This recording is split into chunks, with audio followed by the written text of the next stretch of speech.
Hello dear students, Radhe Radhe, जय श्री कृष्णा बेटा। कैसे हैं सभी? हाँ जी, हमारी जो लास्ट क्लास हुई थी बेटा, सी प्रीवियस मैथमेटिक्स, उसमें हमने तो ग्रेजुएशन वाले पार्ट में हमने ऑर्डिनरी डिफरेंशियल इक्वेशन के बारे में पढ़ा था। वो थोड़ा सा हमने रिवाइज किया था, और रिवाइज इसीलिए करना पड़ा हमें क्योंकि हमें यहाँ पर उस प्लेटफॉर्म की जरूरत है, हमें उसकी यहाँ जरूरतें पड़ेगी। ठीक है, अब हम चालू करते हैं हमारी MSc previous paper number 3 differential equation and special functions की पहली यूनिट, जिसमें कंटेंट करता है पहला topic non linear differential equations of particular forms. ठीक है, तो sir non linear differential equation होती क्या है? एक तो लीनियर डिफरेंशियल इक्वेशन, जिसके बारे में अपन 2 क्लास में चर्चा किए थे। ठीक है, और लीनियर में भी ग्रेजुएशन वाले पार्ट में हमने एग्जैक्ट डिफरेंशियल इक्वेशन पढ़ी थी कि nth ऑर्डर की exact differential equation, first order की पढ़ी थी, nth ऑर्डर की एग्जैक्ट डिफरेंशियल इक्वेशन पढ़ी थी। तो वो लीनियरिटी की बात थी हमारे पास, यहाँ पर नॉन लीनियर की बात कर रहे हैं हम। तो नॉन लीनियर डिफरेंशियल इक्वेशन क्या होती है सर? मैंने पहली ही क्लास में बताया था कि ए differential equation which is not in the form of linear differential equation is said to be non-linear differential equation। ऐसी डिफरेंशियल इक्वेशन जो कि रैखिक अवकल समीकरण के रूप में नहीं है, वो अवकल समीकरण क्या कहलाएगी बेटा? नॉन लीनियर अरैखिक अवकल समीकरण। ठीक है, अब सर रैखिक और अरैखिक क्या कहाँ यूज आ रही है सर? ये लीनियर डिफरेंशियल इक्वेशन की बात करें सर हम, ठीक है, लीनियर डिफरेंशियल इक्वेशन का अपन मोस्टली यूज अगर अपन देखें तो ऑटोमोबाइल्स में काम में आती है। जैसे कार वगैरह के मॉडल बनाना, कैसा क्या स्लोप देना है, किसकी स्पीड ज्यादा से ज्यादा रखी जा सके। ठीक है, ये कार का जो स्लोप होता है, अपन देखते हैं गाड़ियों का आगे की तरफ से स्लोप दिया होता है, वो स्लोप किस डिजाइन से बनाया जाए, क्या मॉडल बनाया जाए।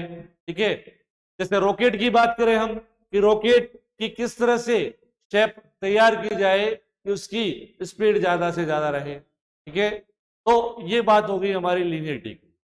नॉन लीनियर डिफरेंशियल इक्वेशन की बात करें हम, तो हम ये कहेंगे कि हर तरह की नॉन लीनियर डिफरेंशियल इक्वेशन को सॉल्व नहीं किया जा सकता।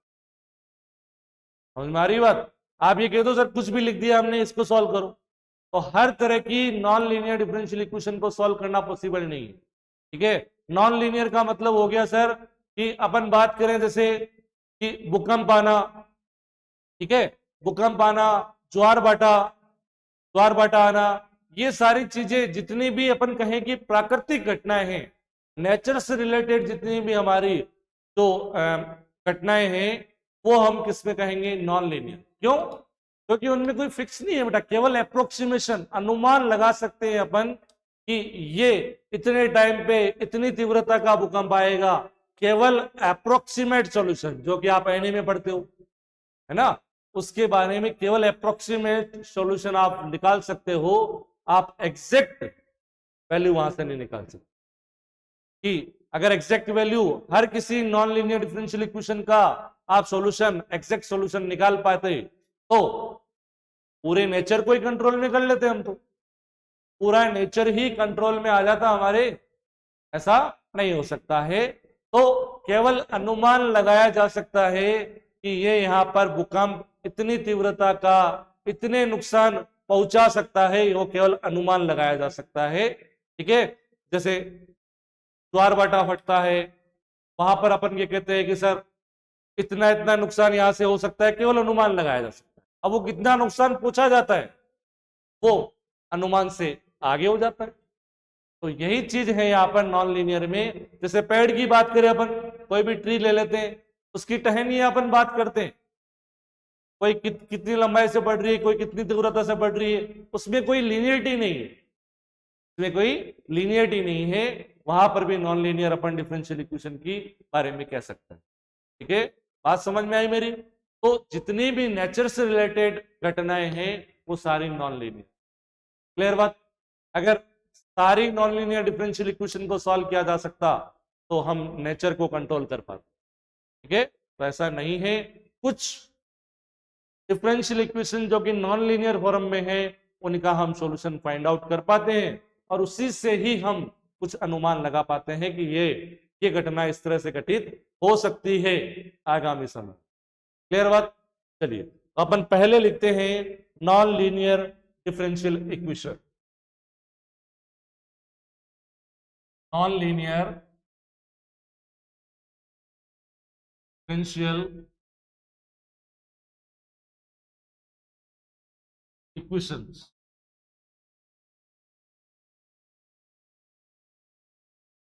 नॉन लीनियर डिफरेंशियल क्या कह सकते हैं हम सर कि ऐसी डिफरेंशियल इक्वेशन जो कि लीनियर फॉर्म में नहीं है, तो लिखेंगे अपन differential equation, a differential equation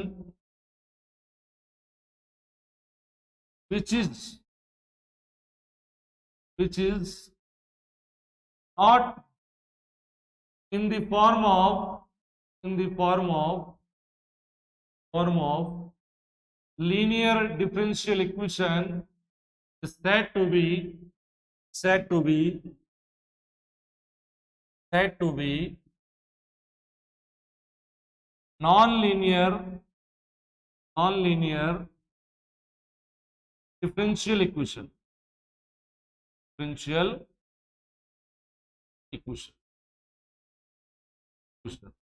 upon single equation की बात कर रहे हैं तो इक्वेशन हो जाएगा, अदरवाइज इसको हम इक्वेशंस लिखेंगे। तो बात समझ में आ गई? ऐसी डिफरेंशियल इक्वेशन जो कि लीनियर फॉर्म में नहीं, क्योंकि इसके जनरल डेफिनेशन अपन कह नहीं सकते कि इसका कोई स्टैंडर्ड फॉर्म नहीं है। मैं 2 दिन से यही बात कर रहा हूं, इसका कोई स्टैंडर्ड फॉर्म नहीं। तो ये नोट करके लिख लेंगे चीज, ये चीज नोट करके लिख लेंगे। There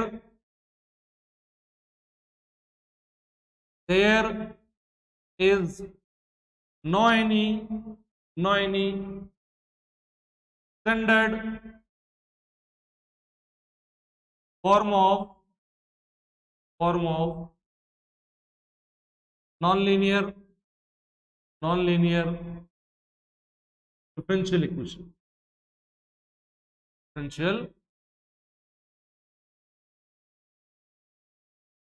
Okay, there is no any standard form of non-linear differential equation। बात समझ में आई? अब सर इसकी प्रॉपर्टीज में क्या क्या, लीनियर से कंपेयर करते हुए लिख लेते हैं।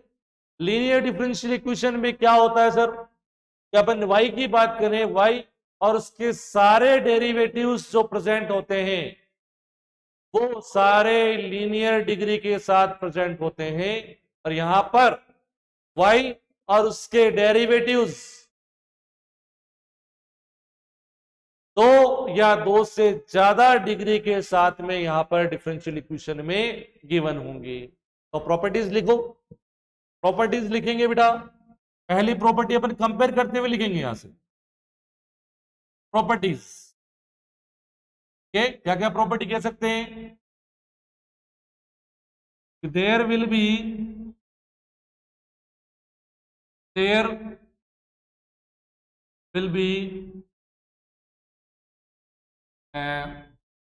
the function y or its derivative its derivatives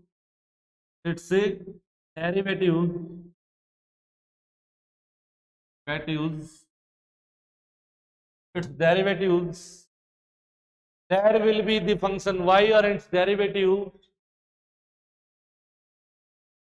occur in given differential equation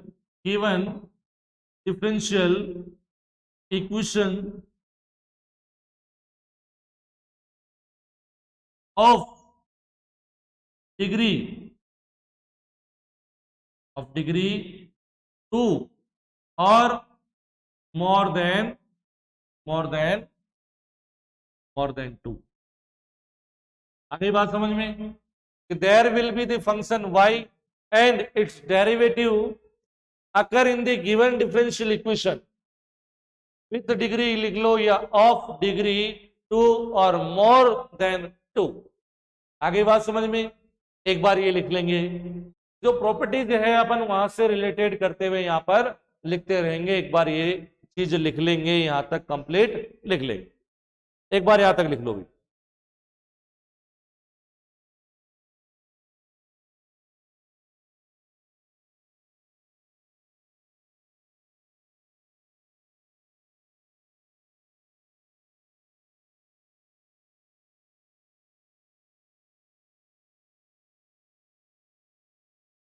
अब सर हमने एक चीज वहां देखी थी लीनियर डिफरेंशियल इक्वेशन में कि y जितने भी डेरिवेटिव्स है d y by d x y के, चाहे y हो चाहे उसके डेरिवेटिव्स हो, उनका कोफिशिएंट या तो कांस्टेंट क्वांटिटी होता है और या फिर x का फंक्शन होता है, y का फंक्शन उसके मल्टीपल में कहीं नहीं आता है। तो हम ये कह सकते हैं कि यहां पर हमारे पास कुछ टर्म्स ऐसी भी हो सकती है जिनमें y और उसके डेरिवेटिव्स प्रोडक्ट के रूप में आए। ठीक है, ये भी एक प्रॉपर्टी हो सकती है उसकी। तो यहां पर लिख लेंगे हम, एक बार लिख लेंगे यहां तक सभी कंप्लीट, उसके आगे फिर बढ़ेंगे।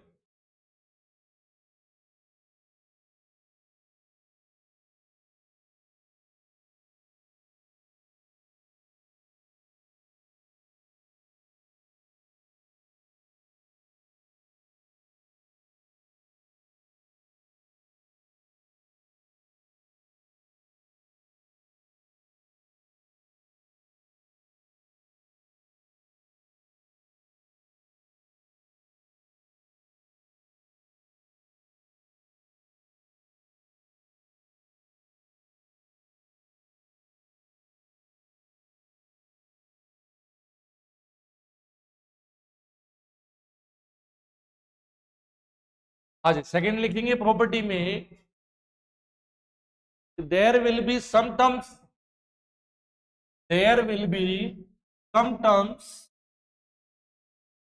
of मैं लिख देता हूं, there will be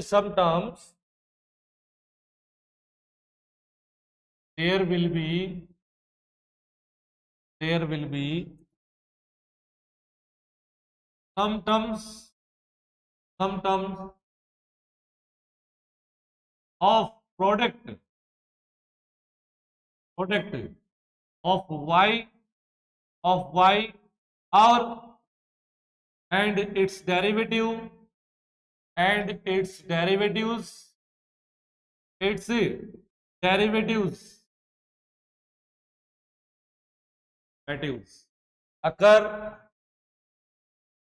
occur in given differential equation, occur in given differential equation, occur in given differential equation। अगर का मतलब होना के क्या कहा मैंने कि दी गई अवकल समीकरण में, दी गई नॉन लीनियर डिफरेंशियल इक्वेशन में y और उसके डेरिवेटिव्स के प्रोडक्ट की कुछ टर्म्स हो सकती है। ठीक है, तो ये कुछ प्रॉपर्टीज है। तीसरी प्रॉपर्टी आप लिखना चाहें, क्या अंडरस्टूड है हमें कि लीनियर डिफरेंशियल इक्वेशन में हमारे पास जो ट्रांसेंडेंटल फंक्शन होते हैं उनके अंदर y डिपेंडेंट वेरिएबल या उसके डेरिवेटिव अपेयर नहीं होते हैं बेटा। जैसे कहीं भी लिखा आता क्या sine d y by d x, समझ में आ रही बात? Sine d y by d x या log 1 plus d y by d x, इस तरह की टर्म हमें नहीं मिलती है, log 1 plus d y by d x. तो ये जितने भी ट्रांसेंडेंटल फंक्शन है, चाहे ट्रिग्नोमेट्रिकल फंक्शन हो गया, हमारा एक्सपोनेंशियल फंक्शन हो गया, ठीक है, हमारा इनवर्स ट्रिग्नोमेट्रिकल फंक्शन हो गए, जितने भी इनवर्स फंक्शन है, ये सारे ट्रांसेंडेंटल फंक्शंस में जो डेरिवेटिव्स है डिपेंडेंट वेरिएबल की, वो अपेयर नहीं होते थे लीनियर डिफरेंशियल इक्वेशन में, लेकिन यहां पर नॉन लीनियर में ऐसा हो सकता है। ठीक है, यहां पर ऐसा आपको मिल सकता है। इसीलिए हम यहाँ पर इस प्रॉपर्टी के बारे में बात कर रहे हैं। तो ये तो कुछ प्रॉपर्टीज हो गई सर कि किस तरह की डिफरेंशियल इक्वेशन को नॉन लीनियर डिफरेंशियल इक्वेशन कहेंगे। हम यहाँ पर कुछ प्रॉपर्टीज के बारे में चर्चा की है, तो ये लिख लेंगे बेटा प्रॉपर्टी। अब बात करते हैं सर कि पर्टिकुलर फॉर्म्स हमने एक वर्ड यूज किया है यहाँ पर। तो अपन यहाँ पर मैंने आपको एक चीज बताई अभी थोड़ी देर पहले कि हर तरह की डिफरेंशियल इक्वेशन जो कि नॉन लीनियर हो उसको सॉल्व कर पाना मुश्किल है, ठीक है। इसीलिए जो भी पर्टिकुलर फॉर्म्स है, जिस पर्टिकुलर फॉर्म की डिफरेंशियल इक्वेशन को हम सॉल्व कर सकते हैं वो यहाँ पर हमें गिवन है। पहले अपन बात करते हैं सर एग्जैक्ट। आपने यथातथ या यथार्थ अवकल समीकरण पढ़ी थी बेटा, लीनियर फॉर्म में पढ़ा था कि नहीं पढ़ा था? पढ़ा था सर, हमने ग्रेजुएशन वाले पार्ट में पढ़ा था। तो यहां पर हम सबसे पहली बात कर रहे हैं कि exact non linear differential equation को कैसे सॉल्व किया जाए, ठीक है, कैसे सॉल्व किया जाए। तो उसका जो प्रोसीजर है बेटा, मैं डायरेक्ट आपको क्वेश्चन से समझाता हूं। डायरेक्ट आपको क्वेश्चन से उसका प्रोसीजर में समझाता हूं कि किस तरह से हमें उस इक्वेशन को सॉल्व करना है और हमें आगे बढ़ना है। क्लियर बात? चलिए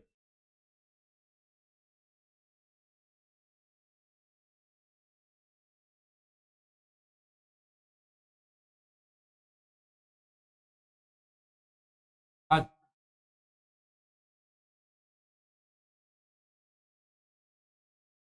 अपन बात कर रहे हैं बेटा chapter number 5 unit number first, chapter number 5। और चैप्टर नंबर 5 में एक्सरसाइज हो गया हमारा, एक्सरसाइज हो गया 5.1, एक्सरसाइज 5.1 में किस तरह की डिफरेंशियल इक्वेशन होगी। हमारे पास एग्जैक्ट यथातथ या यथार्थ अवकल समीकरण है नॉन लीनियर, जिसको किस प्रोसीजर से सॉल्व किया जाए उसके बारे में अपन चर्चा यहां पर करेंगे। तो पहला क्वेश्चन लिख रहा हूं मैं एक्सरसाइज 5.1 का।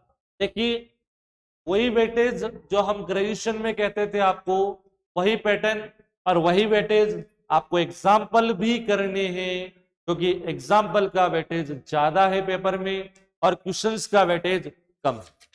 अनसोल्ड क्वेश्चंस का पैटर्न जो वेटेज है वो कम है, क्योंकि अपन कैलकुलस पार्ट पढ़ रहे हैं, डिफरेंशियल इक्वेशन। तो एज ए प्रैक्टिस अपन हर तरह का क्वेश्चन सॉल्व कर सकते हैं, ठीक है बेटा। चलिए तो मैं एक्सरसाइज की बात कर रहा हूं, जेपीएच की बुक लानी है आपको, मैं पहले ही बता चुका हूं। और मैं एक्सरसाइज 5.1 पे क्वेश्चन नंबर 1 की बात कर रहा हूं। क्वेश्चन नंबर 1 किस तरह से सॉल्व किया जाए। देखो क्वेश्चन नंबर 1, दे रखा है sir non linear differential equation हमें x square y d square y upon d x square plus x d y by d x minus y का whole square minus 3y square बराबर 0, ठीक है sir, minus 3y square बराबर 0। ये जो मैं particular आपको जो प्रोसीजर बता रहा हूं, ये लीनियर नॉन लीनियर दोनों के लिए ही अपन अप्लाई कर सकते हैं, लेकिन फिलहाल हमारे पास जिस तरह की डिफरेंशियल इक्वेशन है उसको हम सॉल्व कर रहे हैं। तो हम सबसे पहले क्या करेंगे बेटा, जो भी डिफरेंशियल इक्वेशन आपको दे रखी है उसको अगर आपको सिंप्लीफाई करना है तो उसको सिंप्लीफाई करके लिखिए। उसके बाद मैं आपको बताऊंगा कि उसका क्या प्रोसीजर रहेगा।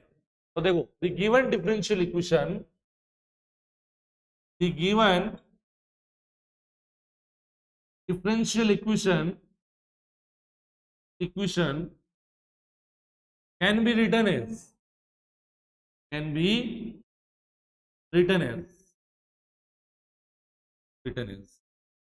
ठीक है। कैसा लिखे बेटा, थोड़ा सा सिंप्लीफाई करके लिख दें।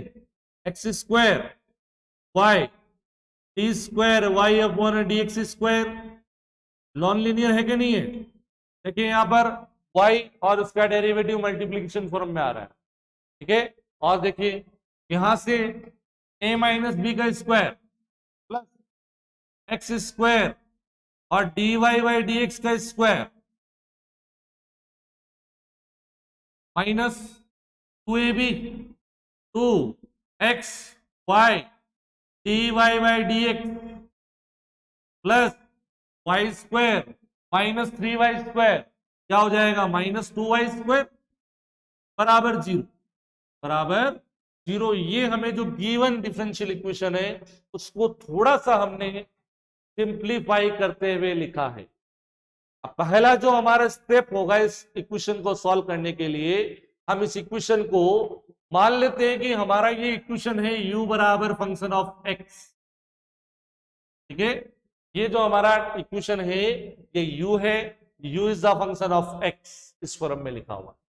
ठीक है, तो मैं ये लिखूंगा इसको कि u dx बराबर f ऑफ x dx मैं ये कंसिडर करके चलता हूं। मैं क्या करूंगा, इस डिफरेंशियल इक्वेशन के पीछे dx लिखते हुए इसको u dx के बराबर कंसिडर करूंगा, पहला स्टेप। ठीक है, ध्यान से समझते जाए। हो सकता है कि पहले क्वेश्चन में केवल आपको प्रोसीजर के बारे में हल्की सी जानकारी मिले, लेकिन चिंता नहीं करनी है बेटा, अपन एक के बाद एक सारे सवाल करेंगे। ठीक है, बहुत प्रैक्टिस करेंगे, चिंता की कोई विषय जान आपको दिक्कतें नहीं है, चिंता नहीं करनी। सबसे पहले लेट u dx बराबर हमें ये मान लेते हैं इस डिफरेंशियल इक्वेशन को कि x square y d square y upon d x square plus plus x square d y by d x square minus का 2xy d y by d x minus 2y square और कोष्टक बंद dx और बराबर में 0 dx। ये बात समझ में आई? यहां तक u dx के बराबर इसको कंसीडर करना है हमें। तो यहां पर हमें जो इक्वेशन मिली उसको हम 2 से डिनोट कर देंगे, इक्वेशन नंबर 2। अब ये जो आपके सामने डेरिवेटिव्स लिखे हुए हैं, जितने भी डिफरेंशियल कोएफिशिएंट्स है, उसमें सबसे हायर ऑर्डर का डिफरेंशियल कोएफिशिएंट देखना है। ठीक है, हम ये मान के चल रहे हैं कि इसका जब समाकलन कर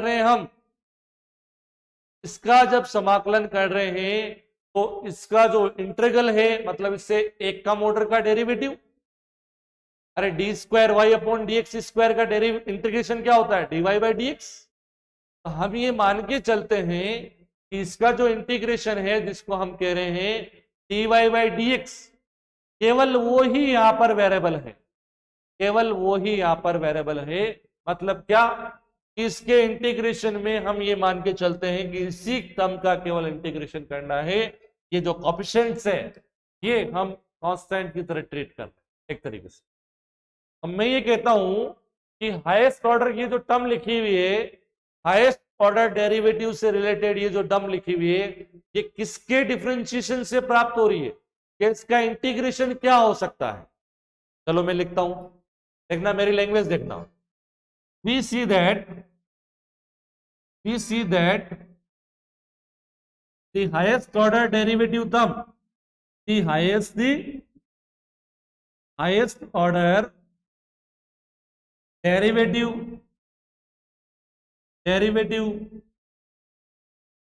term कौन सी है बेटा, ये वाली x square y d square y upon d x square can be derived from the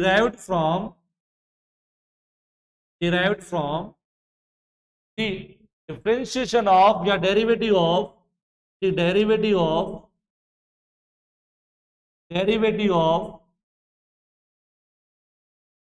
किसके डेरिवेटिव से, इसको एज इट इज रखना है, केवल इसका इंटीग्रेशन, इसके इंटीग्रेशन से, इसका इंटीग्रेशन क्या, d y by d x, x square y d y by d x. आज समझ में आई मेरी? तो हाईएस्ट ऑर्डर डेरिवेटिव का टर्म है, हम कहेंगे कि ये टर्म किस टर्म के डेरिवेटिव से प्राप्त हो सकती है, किस टर्म के डेरिवेटिव से ये टर्म प्राप्त हो सकती है। यहां तक बात समझ में आई। तो इस टर्म को हम मान देंगे u1 के बराबर। इस टर्म को हम किसके बराबर मान देंगे, u1 के बराबर मान देंगे। तो u1 के बराबर मान दो बेटा, u1 बराबर x square y d y by d x, ये आपका आ गया 3 नंबर। अब हमें क्या निकालना है, इसका डेरिवेटिव निकालना। इसका derivative D u1, total derivative D u1, u का total derivative D u1, D u1। Clear. इस तरफ क्या कर रहे हैं हम, हर फंक्शन का एक्स के रिस्पेक्ट में कर रहे हैं और dx से मल्टीप्लाई कर देते हैं, ये समझे। अरे वाई dy लिखा हुआ है तो dy को मैं ऐसा नहीं लिख सकता क्या, dy by dx multiply dx, क्या ऐसा लिख सकता हूं। तो ये क्या हो जाएगा, x के रिस्पेक्ट में डिफरेंशिएशन। ऐसे ही मैं क्या कर रहा हूं, इस सारे टर्म्स का x के रिस्पेक्ट में डिफरेंशिएशन करते हुए dx से मल्टीप्लाई करते हैं। सर पहले किसका किया, एक्स स्क्वायर, या पहले dy बाई dx का कर लो। dy बाई dx का करोगे तो क्या आएगा, x square y as it is, और इसका करोगे तो d square y upon d x square multiply d x plus d x को कॉमन लेके एक साथ लिख देंगे प्लस। अब एक्स स्क्वायर का करो बेटा, एक्स स्क्वायर का करोगे तो 2x और वाई एज इट इज और d y by d x as it is plus y का कीजिए बेटा, x square as it is, y का करेंगे तो d y by d x multiply d y by d x, क्या हो जाएगा, d y by d x का होल स्क्वायर। बोलो बात समझ में आई बेटा, और लास्ट में मल्टीप्लाई में लिख दिया dx। ठीक है। अब हमें क्या करना है, इस u dx में से ये d u1 घटाना है, इस u dx में से ये d u1 घटाना है और फिर देखना है कि हमारे पास क्या रिजल्ट आता है। यहां तक का प्रोसीजर समझ में आया क्या। हमें जो डिफरेंशियल इक्वेशन गिवन है उसमें हाईएस्ट ऑर्डर की जो टर्म है वो किस टर्म के डेरिवेटिव से हमें मिल सकती है, वो टर्म को हम u1 से कंसीडर करेंगे और उसका क्या करेंगे, हम डिफरेंशिएशन करेंगे, टोटल डिफरेंशिएशन, संपूर्ण अवकलज, और ये संपूर्ण अवकलज का फाइंड आउट करके हम क्या करेंगे, इसको इसमें से घटाएंगे। इससे आगे यही प्रोसीजर बार बार में चलता जाएगा जब तक कि घटाने पर राइट साइड में 0 नहीं आ जाए। ठीक है, अभी देखो आप देखते जाओ। अभी इक्वेशन नंबर 4 डाल दो और एक बार यहां तक लिख लो सभी, एक बार सभी यहां तक लिख लेंगे भाई। ठीक है, थैंक यू, यहां तक लिखेंगे भाई।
हाँ जी बेटा, यहां तक मैं ये सोच के चलता हूं कि यहां तक सबको समझ में आया होगा।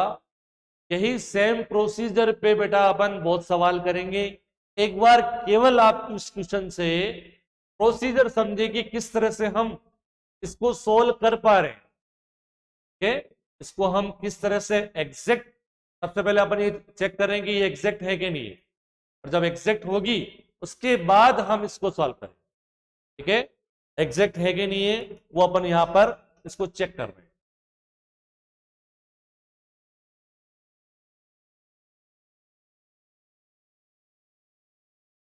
यहां तक सबने लिख लिया हो तो मैं आगे बढ़ता हूं भाई।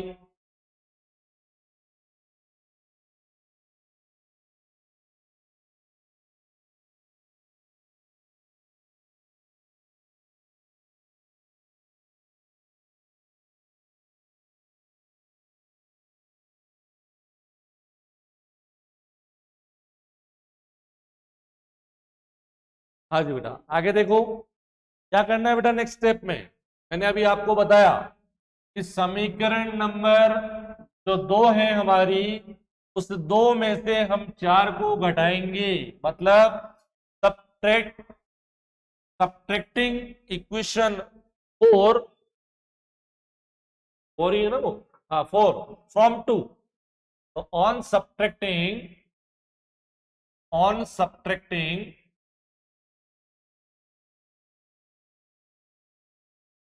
4 बाई 2, क्या बेटा, 2 से हमें 2 से इसको घटा देते हैं। चलिए सर घटाइए। U d x minus d u one left side में आएगा, u d x minus d u one ये लेफ्ट साइड में आएगा। इधर देखिए, डी एक्स बाहर रहने दीजिए। ये term x square y d square y upon d x square यहां भी है, और ये टर्म यहां भी है, जब सब्ट्रैक्ट करेंगे तो हट जाएगा।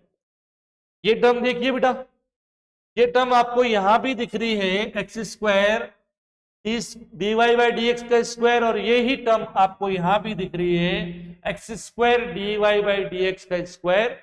ये टर्म हमारे पास यहां, तो ये टर्म भी कैंसिल हो जाएगी बेटा। माइनस का 2xy dy by d x, और ये घटाएंगे तो ये भी माइनस का 2xy dy by d x, तो सेम साइन के साथ है इसलिए ऐड हो जाएगी।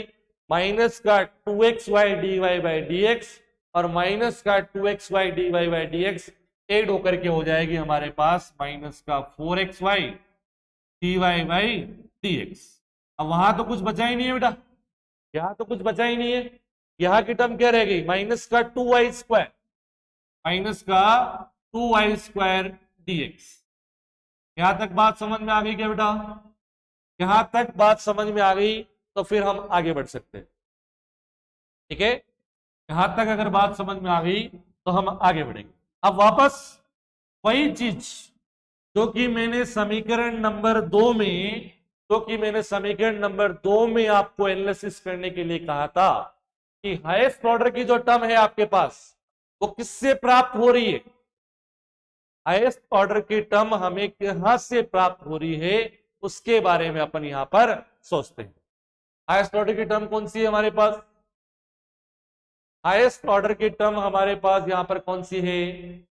माइनस का 4xy dy by d x, यही तो है। ये किससे प्राप्त हो सकती है बेटा? किससे प्राप्त होगी? देखिए, अगर मैं कहूं कि dy बाई डी एक्स की बात करूं तो y से आ रहा है ये प्राप्त, तो माइनस का 4y dy by d x, तो y आ रहा है। इसका मतलब क्या है कि ये y स्क्वायर के किससे आ रहा है? डिफरेंशिएशन से आ रहा है। y स्क्वायर का डिफरेंशिएशन करोगे तो 2y और dy बाई डी एक्स। बात समझ में आई मेरी? 2y dy by d x, वहां से हमारे पास क्या आ गया बेटा? ये हमारे डिफरेंशियल इक्वेशन हमें मिल रही है। ये जो डेरिवेटिव है वहां से ये मिल रहा है, dy बाई डी एक्स हमारे पास आ रहा है। बात समझ में आ रही है अच्छे से? तो मैं ये कह रहा हूं कि ये जो टर्म है हमारे पास, ये मुझे किससे मिल सकती है? मैं कहूं सर माइनस का 2xy स्क्वायर से ये टर्म मिल जाएगी। देखो आप, y स्क्वायर का डिफरेंशिएशन करेंगे तो क्या होगा? 2y dy by d x, तो 2y by dy by d x से क्या आ जाएगा? 2y dy by d x, तो वही चीज हमारे पास माइनस का 4xy dy by d x. ये आई बात समझ में? तो मैं ये कहता हूं कि ये जो हाईएस्ट ऑर्डर की जो टर्म है ये किसके डेरिवेटिव से आ सकती है हमारे पास? माइनस का 2xy स्क्वायर के डेरिवेटिव से हमारे पास ये टर्म आ सकती है। क्लियर बात? चलिए सर, तो मैं लिखता हूं, तो उस टर्म को मैं मान लूंगा कि डाउ we see that the term minus का 4xy dy by d x can be derived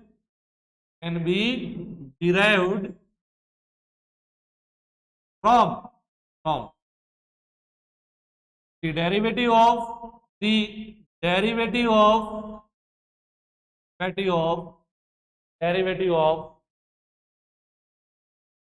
minus का 2x² और ये जो जिस टर्म से ये डिराइव हो रहा है उसको हम u2 कह देते हैं, नया फंक्शन, ठीक है, u2।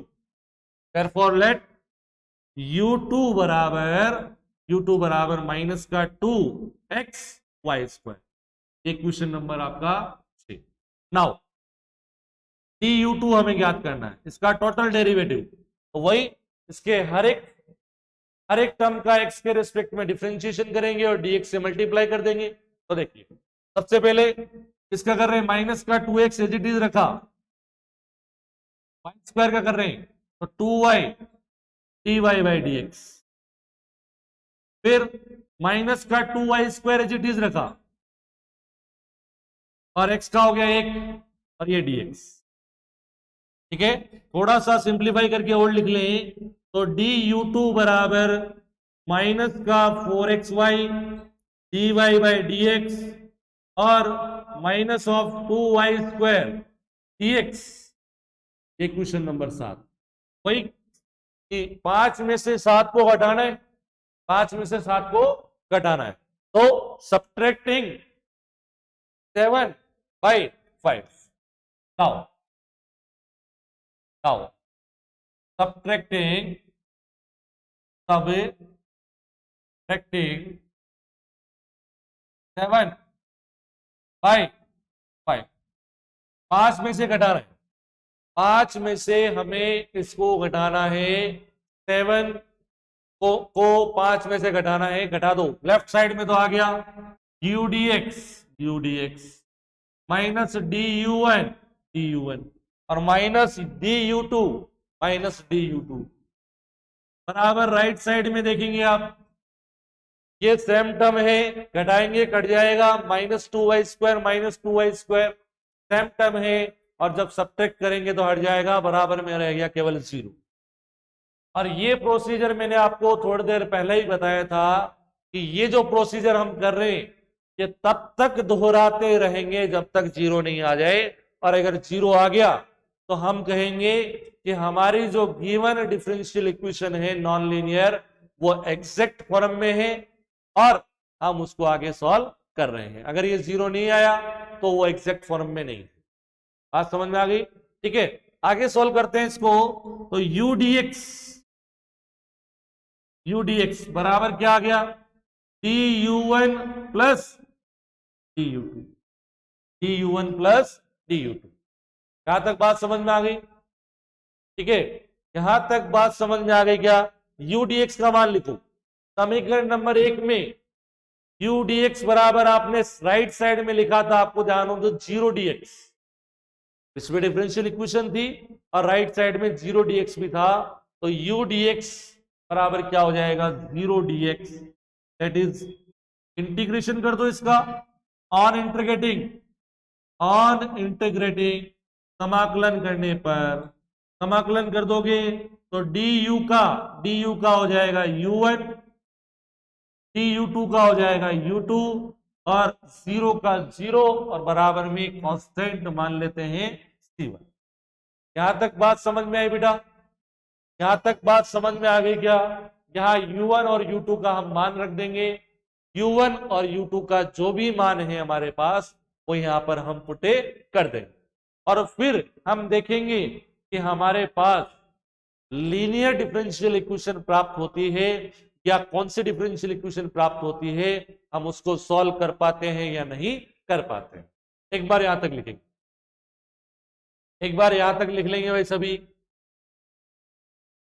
बहुत आसान प्रोसीजर है, केवल ये मान के चलिए ये पहला क्वेश्चन है, हो सकता है कि आपको कम समझ में आया हो, लेकिन अपन क्वेश्चन पे क्वेश्चन प्रैक्टिस करते चलेंगे तब आपको पता लगेगा कि ये प्रोसीजर क्या है। तो एग्जैक्ट हमारी नॉन लीनियर डिफरेंशियल इक्वेशन है उसको हम किस तरह से सॉल्व कर रहे हैं,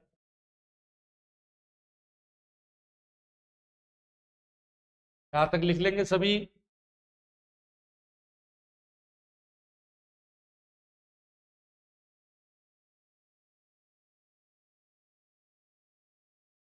तो u1 का जो मान हमारे पास था वो भी पुट कर देंगे यहां पर, और u2 का मान भी पुट कर देंगे। ठीक है, यहां तक लिख लिया होगा। तो u1 और u2 का मान पुट करो यहां पर, उसी को आगे एम्प्लाइज करेंगे, उसी को आगे एम्प्लाई करेंगे हम, और हम देखते हैं कि हमारे पास क्या प्राप्त हो रहा है। u1 का मान था बेटा x square y d y by d x, d y by d x, और u2 का मान है हमारे पास माइनस का 2x वाई स्क्वायर बराबर c1 cos टाइम। अब ये देख लो, फर्स्ट ऑर्डर की आपके पास कौन सी डिफरेंशियल इक्वेशन है? फर्स्ट ऑर्डर की हमने ऑर्डिनरी डिफरेंशियल इक्वेशन बहुत सारी पढ़ी है, ठीक है, हमारे ग्रेजुएशन वाले पार्ट में। अब उसमें से कौन से टाइप की बन रही है वो हम देख लेते हैं। एक बार मैं इसको मिटाता हूं।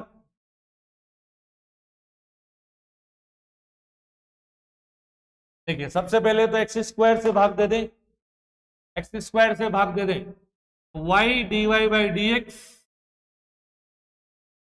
Minus 2x upon x square, तो 2 अपॉन एक्स वाई स्क्वायर, और c1 upon x square. Equation number कौन सी है? 8। ठीक है, आप देख रहे हैं बेटा, आपने ग्रेजुएशन में लीनियर डिफरेंशियल इक्वेशन पढ़ी थी, लीनियर पढ़ी थी, और ऐसी डिफरेंशियल इक्वेशन भी पढ़ी थी जिनको हम लीनियर में कन्वर्ट करके सॉल्व करते थे, और वो डिफरेंशियल इक्वेशन कहलाती थी Bernoulli's differential equation. Bernoulli's differential equation आपके सामने बर्नौली अवकल समीकरण लिखी हुई है। अगर मैं वाई स्क्वायर को एक नया वेरिएबल कंसिडर करता हूं तो मेरे पास ये जो डिफरेंशियल इक्वेशन है कि प्रथम कोटि फर्स्ट ऑर्डर रैखिक अवकल समीकरण लीनियर डिफरेंशियल इक्वेशन में कन्वर्ट हो जाएगी, और जिसका सॉल्यूशन हम आसानी से कर सकते हैं। हमने 2 दिनों में वो सीखा है। आगे बात समझ में? तो सर हम सबसे पहले क्या ले रहे हैं? टेकिंग y या पुट वाई स्क्वायर बराबर नया वेरिएबल मान लेते हैं p।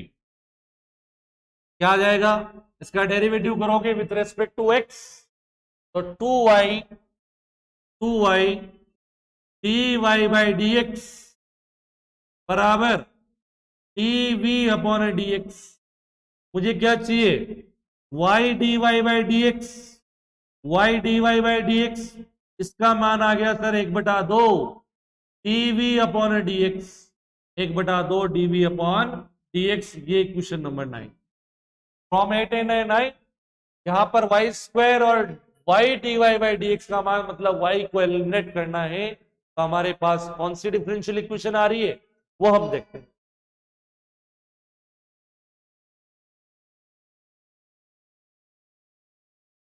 तो नॉन लीनियर डिफरेंशियल इक्वेशन को हमने कन्वर्ट करके लीनियर में बना दिया।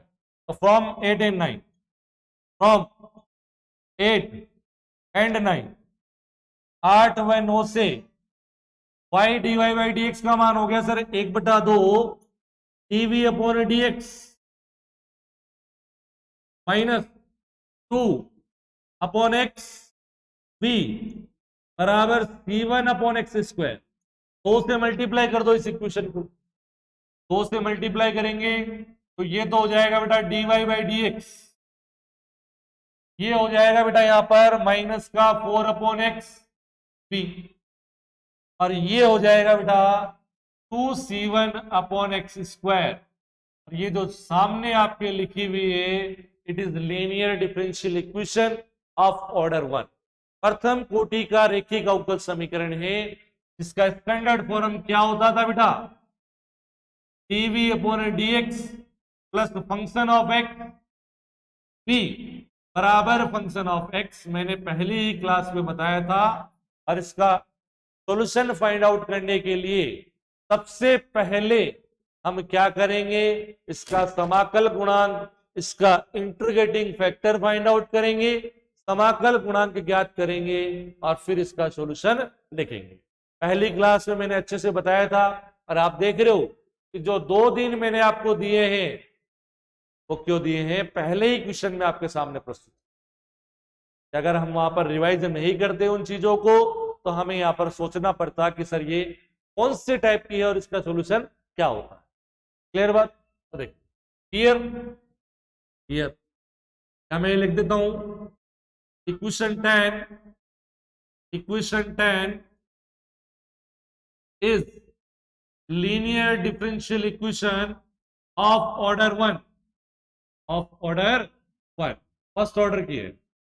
Clear clear. पी क्या है? पी है सर माइनस का 4/x और क्यू है sir 2c1 upon x square. तो सबसे पहले इसका इंटीग्रेटिंग फैक्टर समाकल गुणांक क्या होता है बेटा? e to the power integration p d x, e to the power integration p d x, ये इसका इंटीग्रेटिंग फैक्टर होता है। इंटीग्रेशन p क्या है? माइनस का 4/x dx। तो हम सॉल्व करेंगे e की पावर -4 1/x का क्या होता है? Integration log x। और आप सभी जानते हैं लॉग में जो संख्या आगे लिखी हुई है उसको पावर में ले जाते हैं बेटा हम, तो ये हो जाएगा e की पावर में log x की पावर -4, ठीक है, और e की पावर log हट जाएगा, इसका इंटीग्रेटिंग फैक्टर आ गया x की पावर -4, दैट इज 1/x की पावर 4। तो समाकल गुणांक इंटीग्रेटिंग फैक्टर आ गया बेटा 1/x की पावर 4। ये क्वेश्चन नंबर इसको कह दो आप 11। अब समीकरण नंबर जो 10 है उसका सॉल्यूशन क्या होगा वो अपन थोड़ी देर में अभी लिखेंगे। एक बार यहां तक लिख लें, एक बार आप यहां तक लिख लेंगे, सभी यहां तक लिखेंगे, एक बार सभी यहां तक लिखेंगे भाई।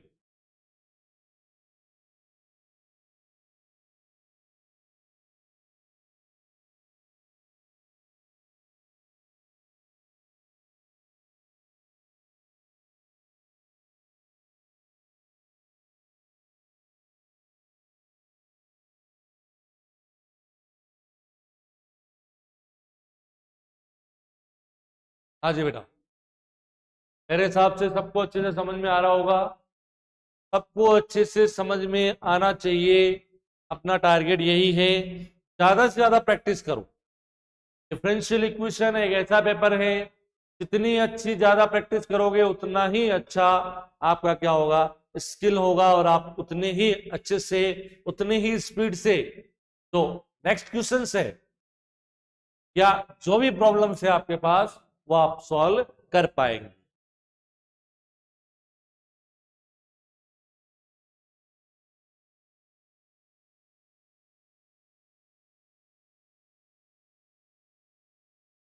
हाँ जी, तो मेरे हिसाब से यहां तक लिख लिया होगा सबने। लेफ्ट साइड से मैं मिटा रहा हूं, ठीक है।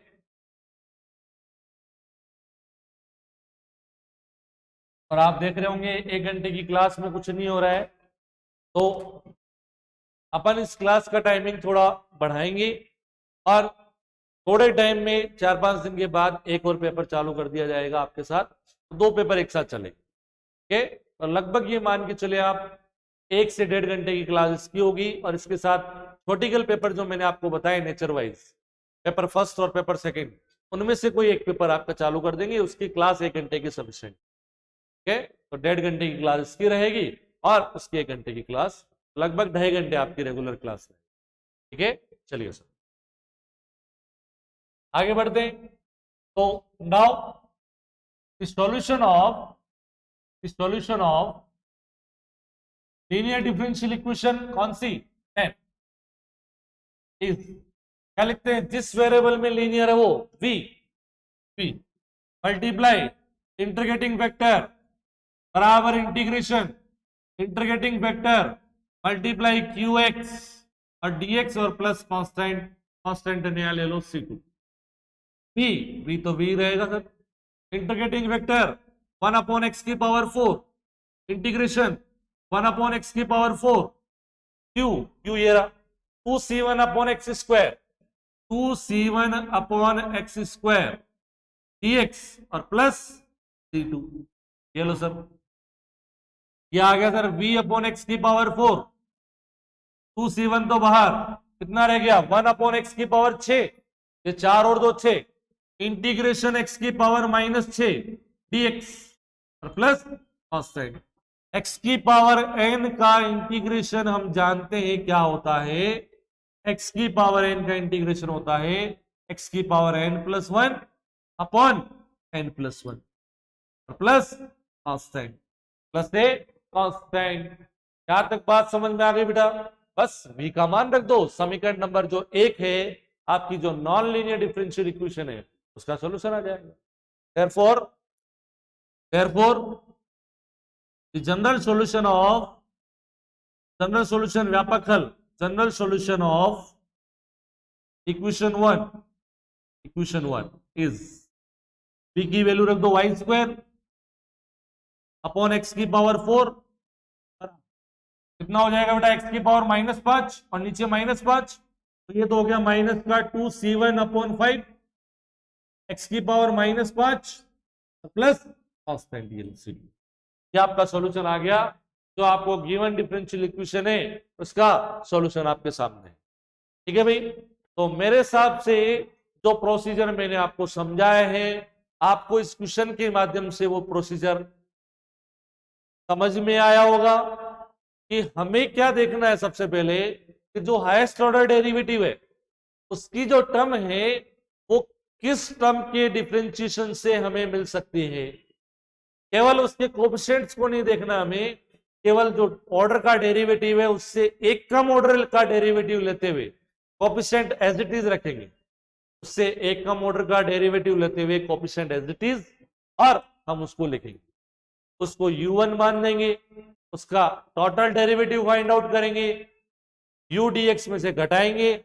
अगर जीरो नहीं आता है तो फिर से जो हमारे पास तो भी कोएफिशिएंट्स लिखे हुए, डिफरेंशियल कोएफिशिएंट्स लिखे हुए, उनको हम एनालिसिस करेंगे और वहां से फिर से हम ये देखेंगे कि हमारे पास जो हाईएस्ट ऑर्डर का डेरिवेटिव है वो किससे प्राप्त हो रहा है हमें, फिर उसको नया फंक्शन दे देंगे u2, उसका टोटल डिफरेंशिएशन करेंगे और u dx माइनस du1 में से घटाएंगे।